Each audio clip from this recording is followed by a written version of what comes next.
Let's start. सबसे पहला question पूरी क्लास को आता है, what do you mean by assessment year? Without wasting time we move out. ठीक है, assessment year as per section 29 is a period of 12 months starting from 1st April ending on 31st March in which the income of previous year is assessed. हाँ, nice. What do you mean by person? तो without wasting time हम लोग आगे बढ़ जाते हैं। Person includes individual, HUF, firm, AOP, BOI, local authority, artificial juridical person. Nice, nice, nice. Determine the status of the following. बताइए इसमें से कौन बंदा कौन है? इंडिविजुअल है, एचयूएफ है, कंपनी है, फर्म है। क्लास कैसी जाएगी? जैसा स्टूडेंट परफॉर्म करेगा। टीचर का कोई रोल नहीं है, टीचर खाली टाइपिस्ट है।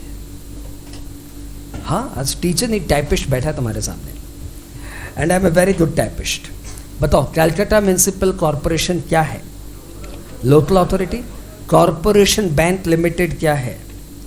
अरे टाइपिस्ट तेज है यार, लाउडर। ये एनर्जी है तब तो फ्लॉप शो है।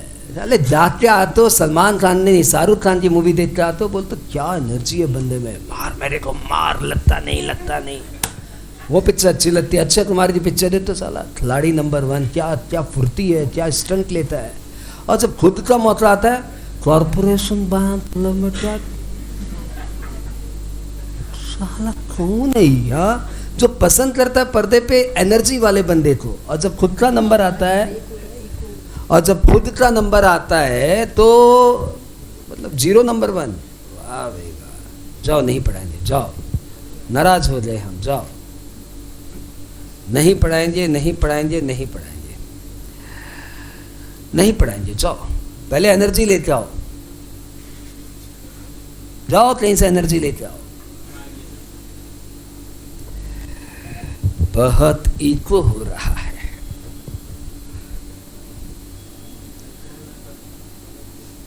हाँ तो इको हो रहा है तो अच्छी बात है, 2 बार सुनाई देगा एक ही बात। जो बेचारा टीचर 2 बार बोलता है, समझे, एक बार और सुनो, तो मशीन ही 2 बार सुना दे रहा है। अब सही हुआ क्या भाई?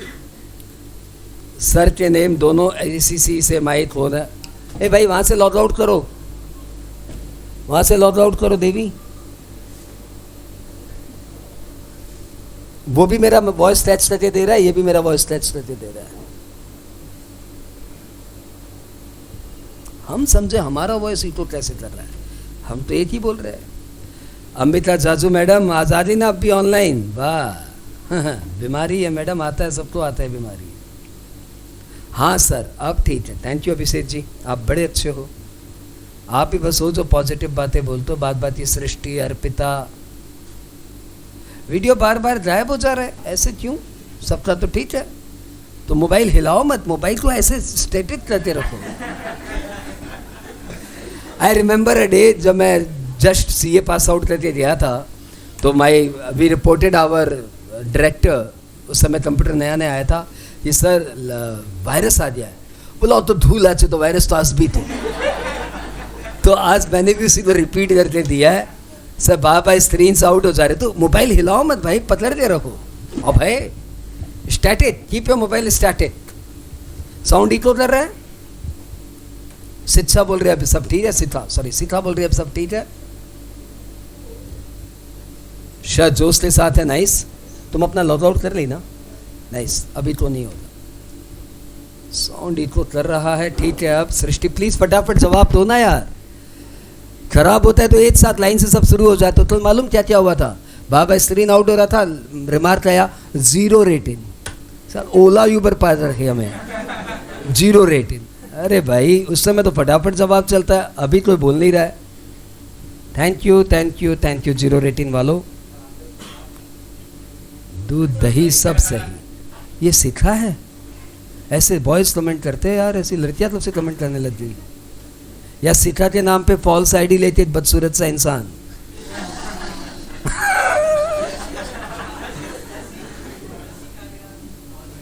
चलो सबको क्लियर है कि मेरा सेंस ऑफ ह्यूमर भी सही है। नो सर हम नहीं हैं। ओके शिखा नाइस, हम सोचा तुम ऐसा ऐसे बोल सकती है। तो finally we are moving to the main part. अपने बात कर रहे थे कि इसमें से कौन से बंदे का क्या स्टेटस है। तो भैया अमिताभ जी आपको क्या लगते हैं, company, firm? Individual, Amitabh Bachchan corporation limited. तुम धीरे बोलोगी तो मेरा टाइपिंग पे हाथ चल जाएगा। A joint family of Shri Ram ji, ये HUF है, सबको पता है। कैलकाटा यूनिवर्सिटी, अरे ना रे, it is artificial juridical person.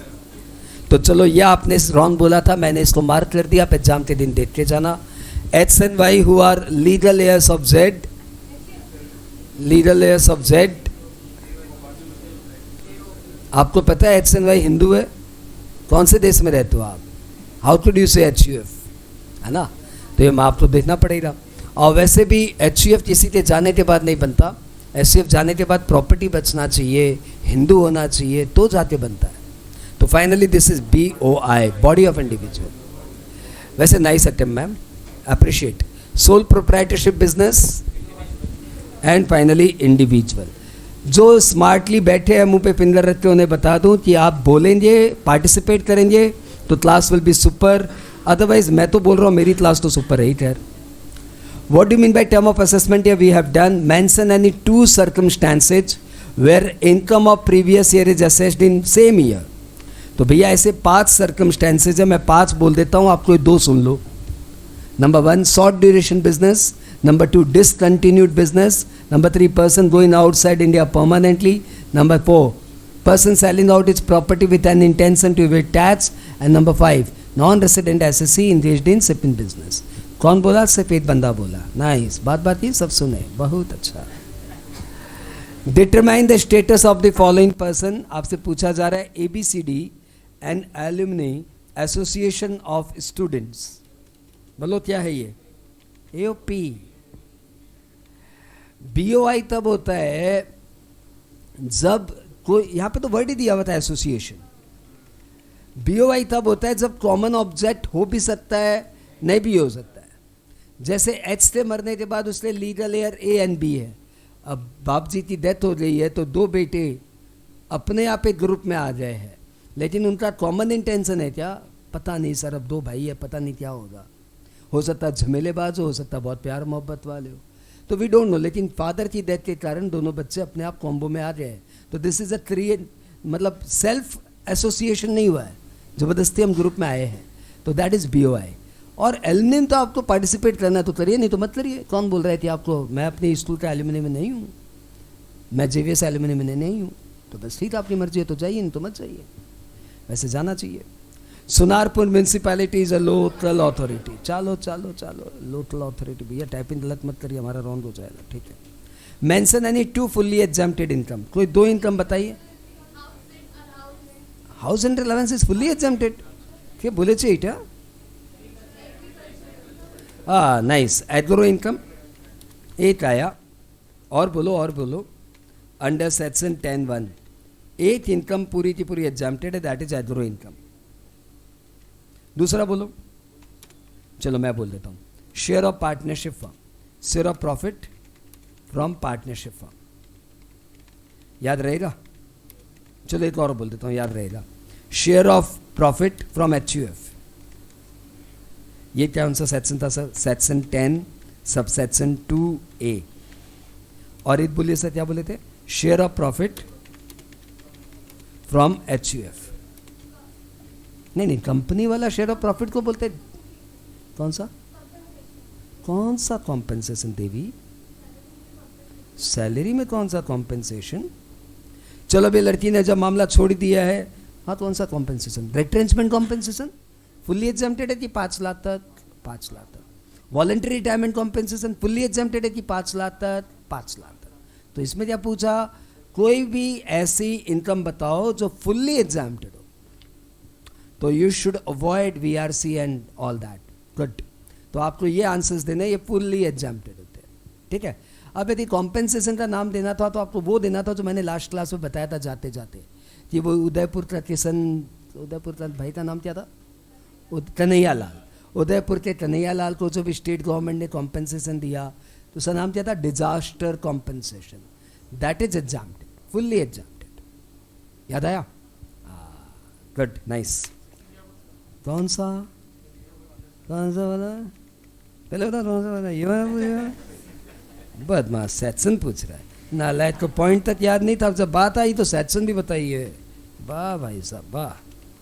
हाँ, या तो गंगा जाते नहीं हो, जाते हो तो नहा नहाते आ रहे हो। वाह, ये लो भाई साहब, इसका सैटसन भी ले लो, ठीक है। इसको याद भी कराऊं, इसका हमने नाम दिया भूचाल कॉम्पेंसेशन। और याद कराऊं? नहीं सर, हो जा सर, हो जा। ये दो 6-2 और 10-2 एक जैसे सैटसन है। ओके, आगे बढ़ते हैं। We are moving to the next question is write short note on previous year. नहीं पता, आपको पता ही है। और हेड्स ऑफ इनकम कितने होते हैं मुझे नहीं पता, आपको पता ही है।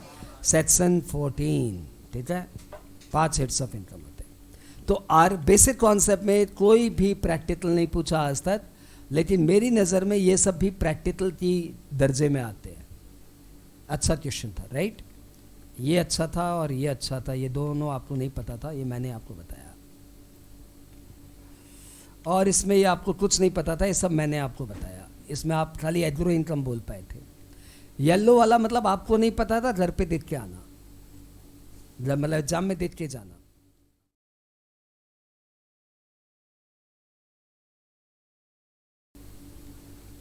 आरएस वाले टॉपिक में आ गया। अगला टॉपिक फुल ऑफ न्यूमेरिकल। आपसे पूछा जा रहा है कि mister Das has received the following amount during the previous year ending on 31 March 2022। Income from house property, income from salary, dividend income, फलाना ठिकाना, बहुत सारे इनकम है। फिर पूछा जा रहा है compute the GTI if he is OR, NOR, NR. तो कौन से टॉपिक से समाया? सेक्शन 5। सबको याद है? एक बार दोबारा याद कर लो। Income received in India TTT, income earned in India TTT, income earned and receive outside India, source is control from India TT dash, earned outside India, receive outside India, source outside India T dash dash. Past year income brought in India nil nil nil. बस फटाक से wine करा दी, बहुत अच्छी बात है। तो सम तो मैंने वापस रिटाइप कर दिया, आपको देखना नहीं पड़ेगा, बस आपको बताना किसमें टैक्सेबल है। तो पहला था income from house property in Sri Lanka 22,500। Income from house property in Sri Lanka receive there in, वहीं थी इनकम, वहीं रिसीव हुई। बताओ किसके हाथ में टैक्सेबल होगा?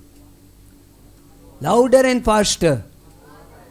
एंड आंसर इज, ए भाई ये एनर्जी लेवल है तो क्लास बहुत बहुत धांसू खराब होने वाली है। एनर्जी लेवल बढ़ाओ। और टैक्स में तो नालायक को 2-2 रिकैप कर चुके हो, कॉस्ट की क्लास में तो क्या करोगे? वहां पे तो सब में आंसर ही होने वाले हैं। तो प्लीज थोड़ी एनर्जी बढ़ाओ। Income from house property in Sri Lanka receive there, Sri Lanka की प्रॉपर्टी श्रीलंका में कमाया। बताओ कहाँ टैक्स देना है? आरओआर में देना है, दे दिया। और बताओ इन सब में लड्डू लड्डू, एक ही बात है। Income from salary in India किसके हाथ में टैक्सेबल? तीनों के हाथ में टैक्सेबल। तीनों के तीनों मारे गए। वो तीनों के तीनों बच गए सर। आओ, dividend from an Indian company received in China, Indian company का डिविडेंड चाइना में रिसीव हुआ। बताओ कहाँ टैक्सेबल? आरओआर, फटाफट बताओ। And answer is income from dividend from an Indian company. Indian company का डिविडेंड है, मतलब earned in India. Earn in India मतलब TTT. Dividend income is said to be earned in India if the payer is Indian company. अगला है income from business controlled from Bangladesh.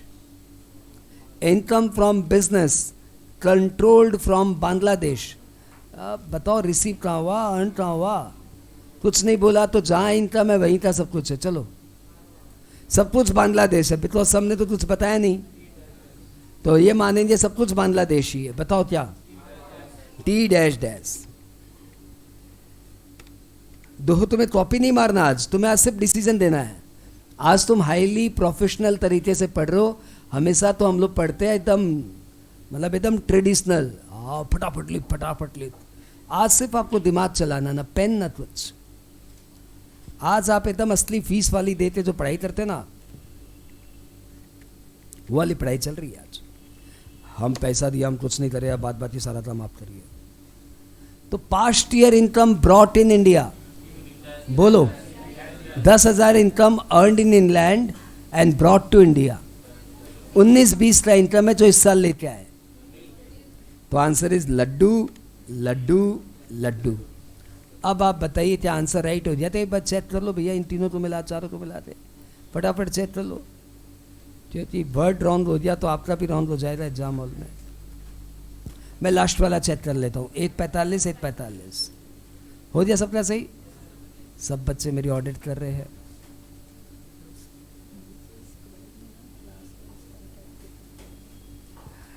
अरे वाह रे वाह, अरे वाह वाह वाह. सब साथ में सुमड़े बच्चे आए हैं भयंकर वाले. अगले क्वेश्चन में हूं. Mister H came in India for the first time on 16 April 2021 and left India on December 13, 2021. भाई साहब पहली बार इंडिया में आया है 16 अप्रैल को और दिसंबर 13 को चले गए. During his stay in India he was in Delhi up to 30 June and thereafter in Mumbai. तो भैया दिल्ली मुंबई हम लोग नहीं जानते. भारत एक देश है, वन नेशन वन टैक्स. तो दिल्ली और मुंबई से हमें कोई मतलब नहीं है. बस ये बता देते हैं कि 16 अप्रैल को आया और 13 दिसंबर को चला गया. तो बताओ अप्रैल में कितना दिन रहा? 16 दिसंबर को आया तो बताओ अप्रैल में कितना दिन रहा? 15 दिन. मई में कितने दिन होते हैं? अरे चले चलो बड़े चलो बड़े चलो बड़े चलो बड़े चलो बड़े. कब गया? तब 13 दिसंबर को गया है. अभी तो बड़े चलो बड़े चलो बड़े चलो बड़े चलो बार बार हो. हाँ 13 तो कितना लोग? 12 या 13? The day of arrival and the day of departure both shall be counted. तो एक जन चेक कर लो सारा फील्ड अब सही है कि नहीं है. सही है. अब आपको पता है कि प्रीवियस ईयर में 242 डेज रह चुका है. देयरफॉर बंदा क्या हो गया? 618 के तहत 182 डेज से ज़्यादा रह गया है. Therefore is resident in India.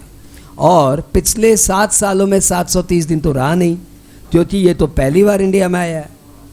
इसलिए रेसिडेंट इन इंडिया तो है परंतु ऑर्डिनरली रेसिडेंट नहीं है. यदि आप सिर्फ इतना लिख आ जाते हो कि is a resident in India तो मार्क्स कट जाएंगे, क्योंकि आपको पूरी बात बोलनी पड़ेगी. रेसिडेंट में तो 2 होते हैं, OR या NOR. तो हम लोग बोलेंगे भैया देखो ये तो हो गया NOR. हमने प्रेजेंटेशन दे दिया, नॉट टू वरी. देखो मस्त करके प्रेजेंटेशन दिया है. He is resident but not ordinary resident. ठीक है. जो बोलने में और देने में कंजूस है उसको दुनिया में कुछ नहीं मिलता. जो बोलने में लिखने में और देने में कंजूस है उसको मिलता भी नहीं है. हाँ तो भैया आप आंसर देने में कोई कंजूसी मत करो, एग्जाम में लिखने में कोई कंजूसी मत करो, और जब पैसे कमा लो तब देने में कोई कंजूसी मत कर लेना. ठीक है. वाह सुबह सुबह ज्ञान. हाँ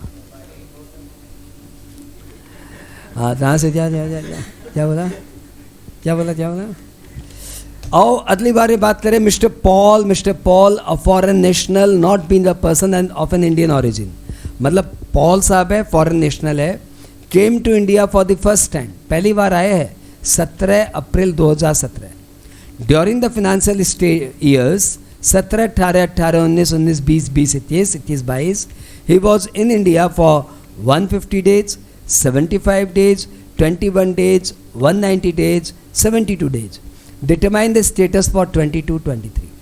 तो ये जो यहाँ पे डेटा ऐसे दिया हुआ था हमने उसको यहाँ पे सजाते लिख दिया, और सजाते लिखने के बाद टोटल भी मार दी. 436 डेज हुआ. अब आपको बताना उसका स्टेटस क्या लगता है? लाउडर. NOR. पहले बताओ रेसिडेंट है कि नॉन रेसिडेंट है? रेसिडेंट है बाई वर्च्यू ऑफ 61C, क्योंकि इस साल 60 डेज से ऊपर रह गया. 21-22 को 21-22 को कितना दिन रहा? 190 डेज ना. 21-22 को वो 72 डेज रह गया. Check it. 21-22 को वो 72 डेज था, और पिछले 4 सालों में 365 दिन से ऊपर हो गए, देयरफॉर रेसिडेंट हो गया.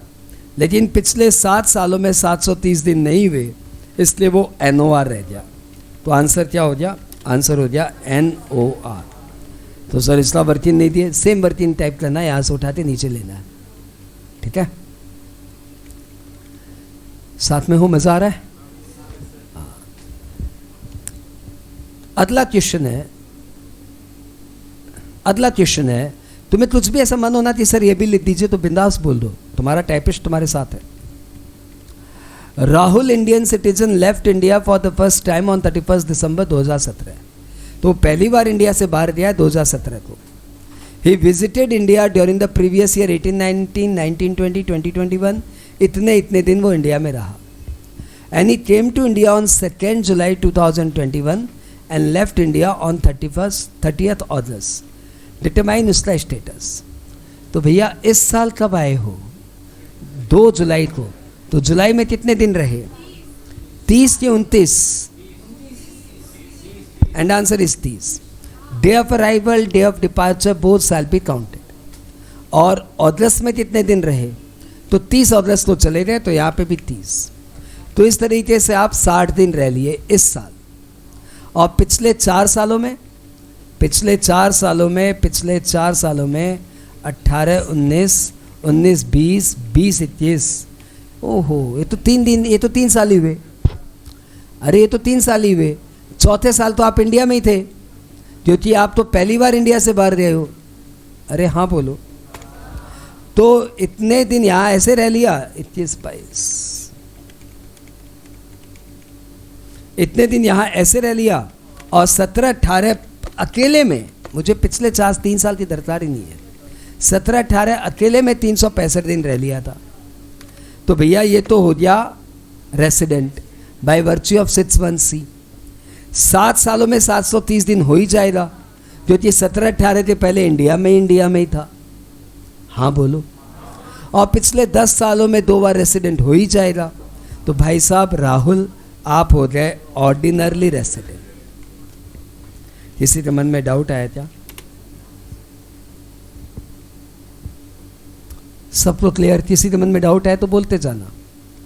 बच्चे नहीं मानते, बच्चे बोलते हम कॉपी में लिख के पढ़ेंगे। आप चाहे कितना भी कंप्यूटर चलाइए, वो नई चीज एक्सेप्ट नहीं करते। उनको 102 नॉट आउट देख के आना चाहिए। वही पुराना चद्दर कैरी किए जा रहे हैं।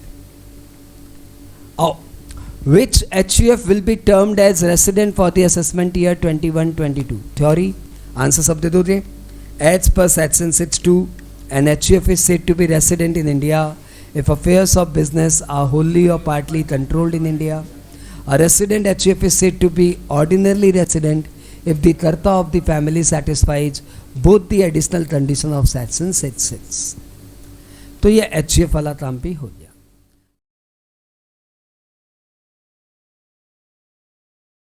हमारा अगला चैप्टर आ गया। देखो बच्चों, क्लास शुरू हुए सिर्फ 25-30 मिनट हुए हैं, 25 मिनट हुए होंगे, और हमने 2 चैप्टर कर दिए। आपने पूरा का पूरा बेसिक कॉन्सेप्ट थ्योरी वाला किया, पूरा का पूरा HUF ऑलमोस्ट न्यूमेरिकल वाला किया। अब आओ एग्रो इनकम।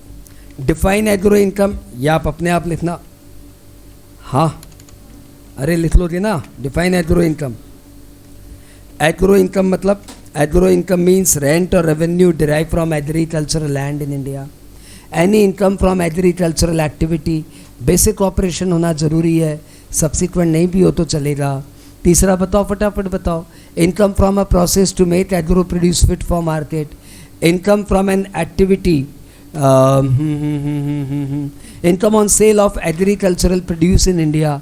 और 5वां, farm house income shall be said to be agricultural income if the farm house is situated in immediate vicinity of the agricultural land. The house is used for residential or dwelling purpose, and the land is either assessed to land revenue or situated within rural area.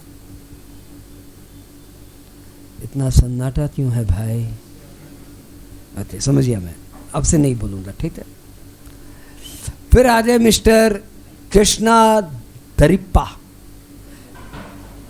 Engaged in growing and manufacturing tea, furnish the following information. Sale of tea 15 lakh, growing and manufacturing expenses of tea 5 lakh. You are required to compute income. कौन बता रहा है मुझे इसका answer verbally?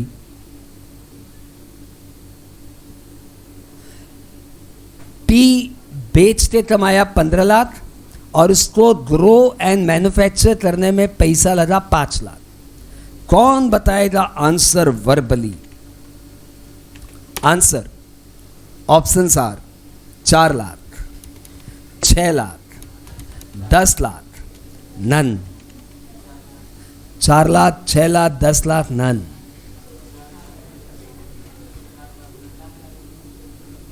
मैं ना बोलूं, ओ मैं ना बोलूं। अरे मेरे पास और भी बच्चे हैं, तुम क्या अकेले ही हो क्या? जाओ, बात ही नहीं करूंगा तुमसे, जाओ। तुम नहीं बोले, मैं भी 5 मिनट नहीं बोलूंगा। हाथ होती, इतने प्यारे बच्चे तड़ा आंसर दे रहे हैं।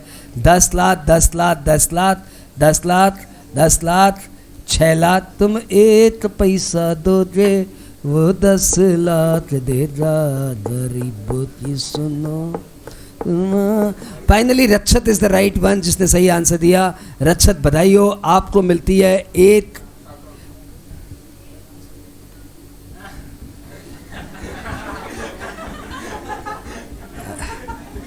कॉन्ग्रेचुलेशन। तो फाइनली 15 लाख आपकी सेल प्रोसीड थी, 5 लाख आपका खर्चा था और 10 लाख आपकी रेवेन्यू आई। और 10 लाख में से 60-40 लगेगा ना, क्योंकि आप तो ग्रोवर एंड मैन्युफैक्चरर हो। तो 60% आपकी मानी जाएगी business income, sorry agro income. 60% minus कर दोगे तो इनकम बचेगी 4 लाख। इतना भी टफ नहीं था, हम न समझे थे बात इतनी सी। Question number next, state whether the following income are treated as agro income for the purpose of income tax. आपको बताना है ये 5 इनकम में से कौन सी इनकम एग्रो इनकम मानी जाएगी। चलो बोलो फटाफट। नंबर 1, बोलो फटाफट। Number 1,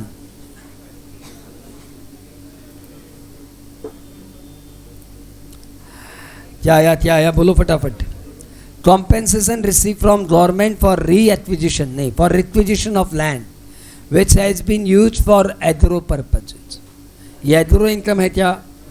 and answer is no, not an agro income.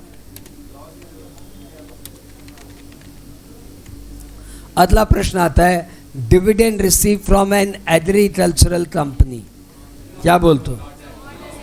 And answer is no, not an agro income. बोलते जाओ आंसर्स। अगला प्रश्न का उत्तर है, बोलते जाओ। अगला प्रश्न, profit earn from sale of wild grass spontaneously grown, not an agro income. Income from sale of tea grown and manufacturing by SSC, and answer is partly agro income. ये सोचे बस एक ही बात बोला, या तो एग्रो या फिर non agro. And answer is 60% agro income माना जाता है भैया, पूरा एग्रो इनकम नहीं है, ठीक है। Income by way of selling rice produce from the paddy purchase by the assessee. Paddy खरीद के चावल बना के बेचा है, agro income.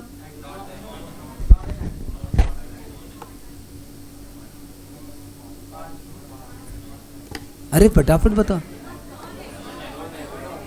Not an agro. And answer is, पीछे वाले बोलते चल देखते क्या लिखता है।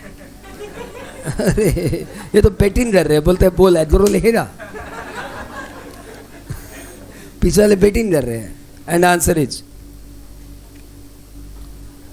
अरे राइस मिल वाले एग्रीकल्चर नहीं करते, वो मार्केट से धान खरीदते और मिल करते। मिल मतलब factory, not an agro income. आगे बढ़े। Give two examples of agro income. तो मैं बताना हूँ ना 2 एग्जाम्पल एग्रो इनकम के, धान उगाओ गेहूं उगाओ। तो भैया 2 एग्रो इनकम के आंसर देने थे, कोई बता रहा है मुझे? इनकम फ्रॉम कल्टीवेशन, और कोई आंसर दे रहा है? बताओ फटाफट। इनकम फ्रॉम, बताओ फटाफट। Farm house. कौन बोलेगा रे? Farm house. और कोई आंसर बता रहा है फटाफट? इनकम फ्रॉम गार्डनिंग, ठीक है, काफी है।